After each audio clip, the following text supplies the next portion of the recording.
tá? Ele serve, claro que serve, né? O guarda está armado, né? Então, se você tiver um firewall bem configurado, tá? Ele vai fazer uma certa proteção. Mas tem N situações que a gente pode enganar esse firewall. Infelizmente, tem pessoa que se dedica a isso. Então, a gente tem que utilizar, é obrigatório, né? Mas que ele seja bem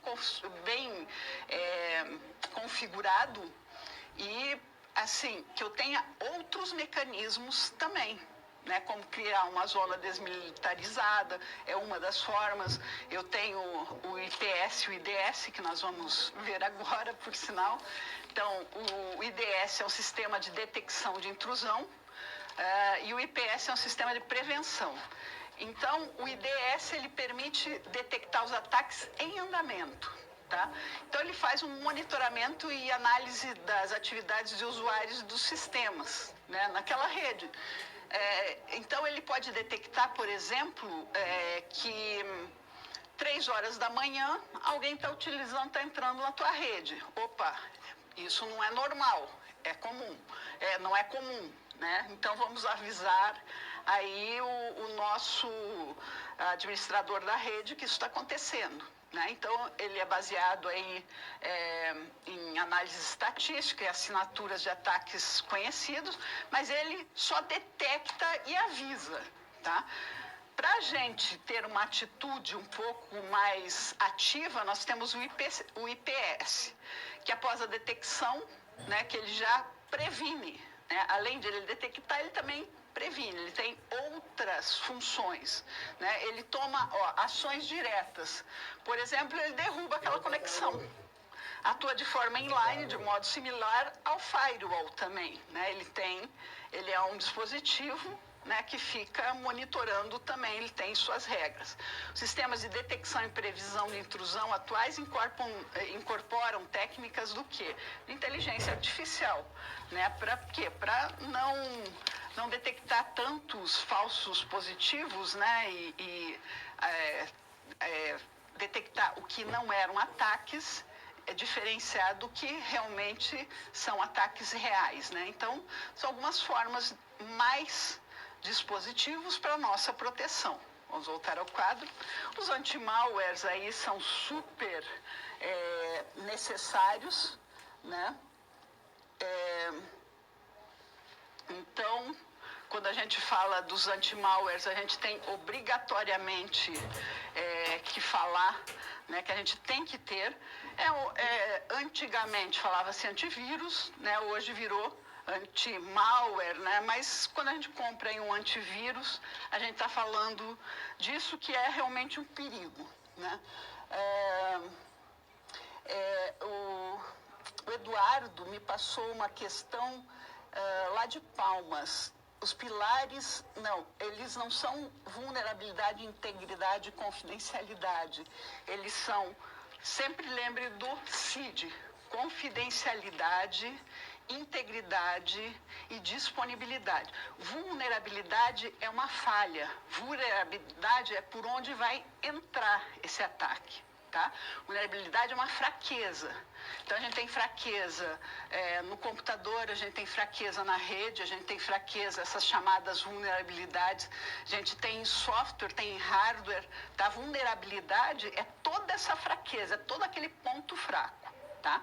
Então, os pilares é o quê? O que eu tenho que proteger? Eu tenho que ter uma informação confidencial, tá? Que ela seja secreta, que seja só para quem eu mandei, tá? Que ela seja íntegra, ou que ela não sofra um ataque, que nem aquele man in the middle, né? O homem no meio, né? Que ela seja, que eu sofra esse ataque, ela seja modificada e enviada. Por exemplo, eu mandei uma planilha de preços para você, tá? Da minha loja. Só que essa planilha foi interceptada e a pessoa conseguiu modificar todos os meus preços e mandar. Né? Aí você fecha o contrato comigo, tal, beleza. Daí como falar, não, mas... Daí a pessoa mostra, não, foi você que mandou esses preços, tá? Então vejam o tamanho da confusão. Então, a informação tem que estar íntegra. Então, confidencial, íntegra e disponível toda vez que eu precisar dessa informação. ok? Então, lá no nosso relatório, né, que a gente vai fazer de apresentação aos diretores, né, a gente tem que pensar em alguns pontos de ataque, né? Por exemplo, se eu tiver uma loja virtual, você possui controle sobre dispositivos dos seus clientes, né? Você não tem esse controle. Então, você pode controlar o que chega, mas você não pode controlar lá os endpoints, né? Ou os computadores dos teus clientes. Então, uma loja virtual, eu tenho que ter essa preocupação. O que resta a você é partir para a arquitetura de rede segura, que começa lá com a segmentação da rede, né? Então, nós estamos falando da DMZ, estou dividindo a rede, para proteger a sua rede interna, que deve estar isolada. A segmentação e o controle de acesso de rede podem ser feitos pelo quê? Pelo firewall. Ele funciona? Funciona. Pense no guarda. Ninguém em sã consciência vai atacar um guarda de banco armado, né? Mas, no entanto, assaltam os bancos, então vão entrar na tua rede. Né? O firewall, ele bloqueia as tentativas de ataque, né, em determinadas portas.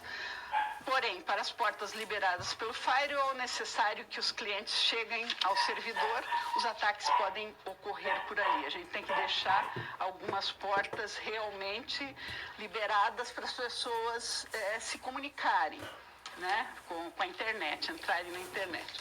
Outro controle é o IDS, né, que ele faz só a detecção, né, e o aviso. O IPS, ele faz a detecção, o aviso e ainda faz alguma ação, né, o ataques mais sofisticado, ele é um pouco melhor, ele tem outra função.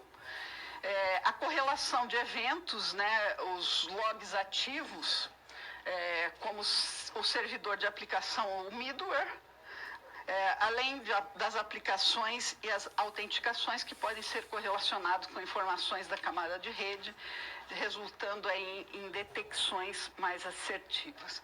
Então, é claro, você não pode dar liberdade para qualquer um fazer qualquer coisa dentro da tua empresa. Para isso que nós temos as normas, para isso que nós temos as regras, para isso que nós temos toda essa parte de segurança, né? Claro, eu tenho que ver com o que eu estou trabalhando. Nesse nosso caso aí do componente agrícola, nós estamos trabalhando em uma rede ampla, tá? Então, nós temos que pensar em todos os possíveis ataques, né? E colocar o máximo possível aí de proteção. Vamos voltar ao quadro, né? Você pode explorar novas tecnologias de detecção, né? É algo importante quando a gente fala de rede, né, com inteligência artificial. E quanto a um cliente que teve sua identidade roubada, né, tenta realizar uma compra como se fosse uma outra pessoa, o que você faria? Bem, complicado, né? Como é que a gente vai ter certeza, você enquanto uma loja, né, você sabe se aquele cartão é clonado, se aquela pessoa não. A gente tem algumas formas de nos proteger.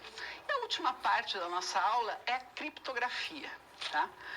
Quando a gente fala de criptografia, né, nós também vamos ter que desenvolver aí um relatório, né, prepare uma apresentação com as estratégias de segurança, né, as documentações, com os resultados do projeto, elas são armazenadas no servidor de arquivos que está em nuvem. Então, nós temos mais um problema a pensar. O desenvolvimento do projeto é colaborativo, tá? Na própria nuvem, entre brasileiros, chineses e suíços. Então, serviço de nuvem, a gente tem que pensar bem como que a gente vai escolher um bom serviço de nuvem. Alguns cientistas gravam documento em seu equipamento. Aqui mais um problema, né, que nós temos os dispositivos móveis para trabalharem no fim de semana na fazenda, que possuem limitações de conectividade. Outros cientistas gravam documentos em pendrives para um backup. Então, nós estamos aí com uma série de portas abertas, né? Uma das soluções é a criptografia, né? Faço uma correlação entre os controles de segurança propostos com a ameaça correspondente, né, os vazamentos. Não esqueça de inserir alguma explicação Por quê? Os algoritmos criptográficos são uma boa forma de proteção. Tá? Criptografia, mesmo que a gente não saiba, quando você está no teu WhatsApp, você usa criptografia. Então, a mensagem que você manda vai chegar para aquela pessoa ou pessoas, né, que você mandou. Né? Isso tudo em função da criptografia. Vamos voltar ao quadro. Então, quando a gente fala de criptografia, né, você entrou na internet, você usa o SSL, né, ou seja, o SSL é uma camada a mais de segurança aí, que usa a criptografia.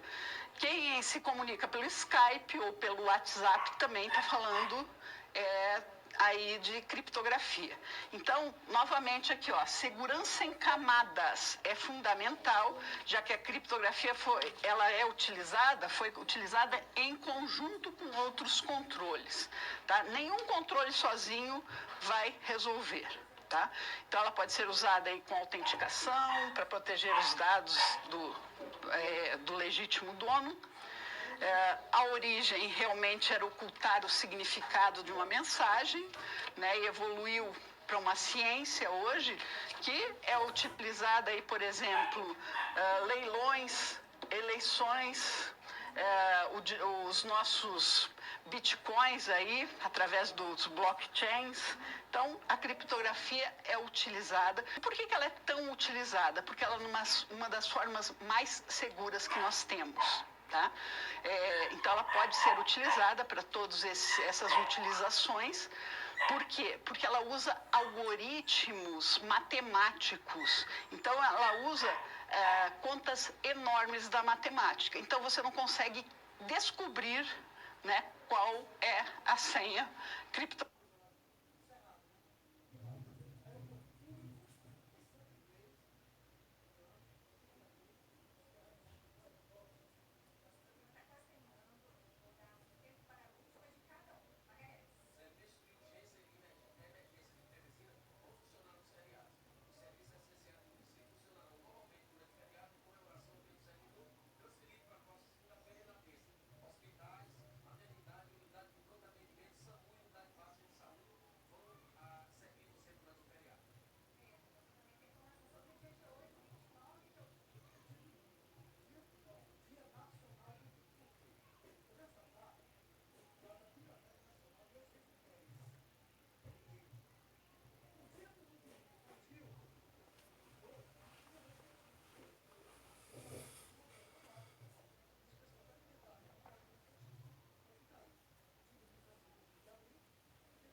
Criptografada e decriptografada, né? Aquelas chaves que nós vamos ver agora.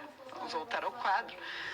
Então, nós temos uma criptografia básica, né? De chave simétrica, né? Ou de chave privada, né? Onde essa criptografia, a chave secreta é a mesma.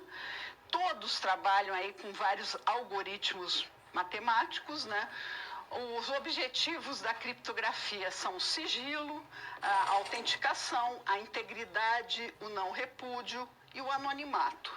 Tá? Então, são objetivos quanto à criptografia.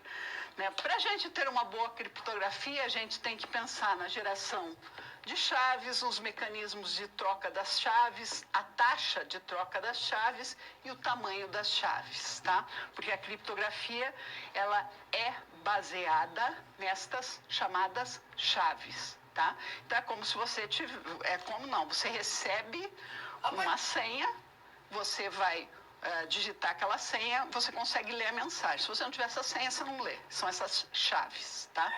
Se vocês quiserem aí entender a cifra de César, né, vamos ao quadro, vocês entrarem aqui para ver como essa foi a primeira, né, chamada cifra de César. Se vocês entrarem nesse HTTP aqui, vocês têm um exemplo aí de como são modificadas, né, como são criptografadas as mensagens. Então, nós temos algumas técnicas, né? Depende do que você quer fazer.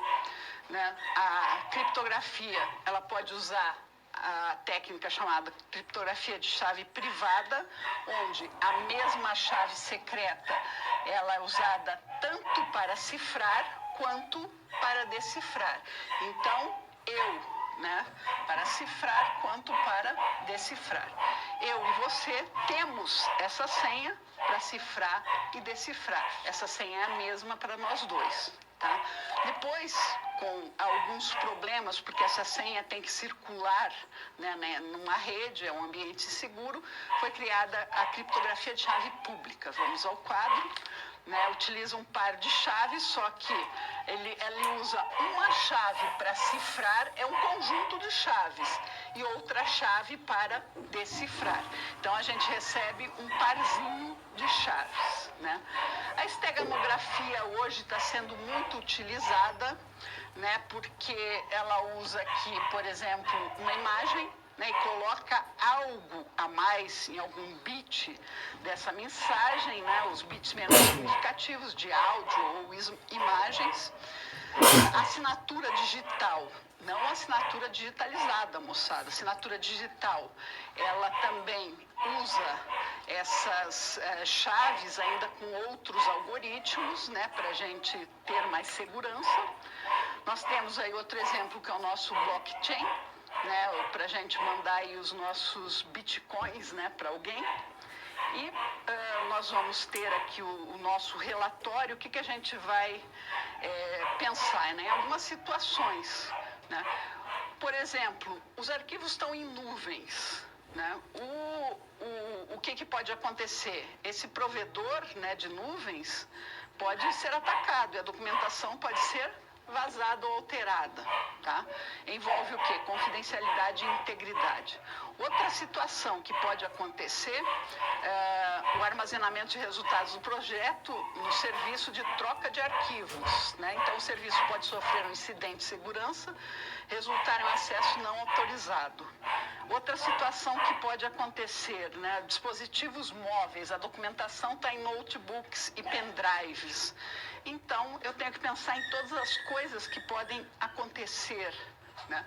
Outro, a gente troca informações, trafegam pela internet, né? Porque estamos trabalhando aí colaborativamente. Outra situação, os dados do projeto podem ser trocados via e-mail. Né? Então, a outra situação, os documentos podem ser alterados de modo que informações falsas possam ser inseridas na empresa. Então, nós mapeamos as possibilidades. Né? E agora, envolvem a integridade, a autenticidade. Né? Então, nós vamos ter estratégias envolvendo a criptografia, né, de chave privada ou simétrica, de chave privada ou simétrica com assinatura digital, e claro que eu tenho que ver, né, para qual o hash criptográfico, que também é uma outra conta e matemática que nós fazemos para poder gerar essas chaves. É um processo bem interessante, né, como a criptografia é feita. Tá? Então, eu vou só perguntar fazer uma consideração para vocês. Vocês compreenderam aí todos os aspectos que temos que proteger?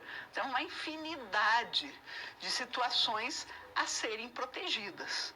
Né? Então, vejam, só nessa situação, se você coloca os dados desse projeto num pendrive, o que pode acontecer? Você pode perder esse pendrive, você pode ser roubado, o teu notebook pode ser roubado, tá? Pode ser roubado por quem? Pelo teu concorrente, né? Pode ser. Então, a gente às vezes fica pensando, né, que um projeto, algo novo, né, só vai ficar lá armazenado no servidor, está seguro. Não, as pessoas trabalham com o seu notebook, trabalham com o seu smartphone, trabalham com pendrives, né? Às vezes eu preciso levar em algum lugar, eu faço uma cópia lá e vou trabalhar no final de semana. Então, cada uma dessas identificações de falhas de segurança, você tem que ter uma clareza. Tá? Então, o teu papel enquanto trabalhador com a segurança da informação é entender todos os perigos que nós temos. Tá? É claro, né, para a gente poder fazer um bom mapeamento e desse mapeamento sugerir todos os equipamentos necessários. Tá?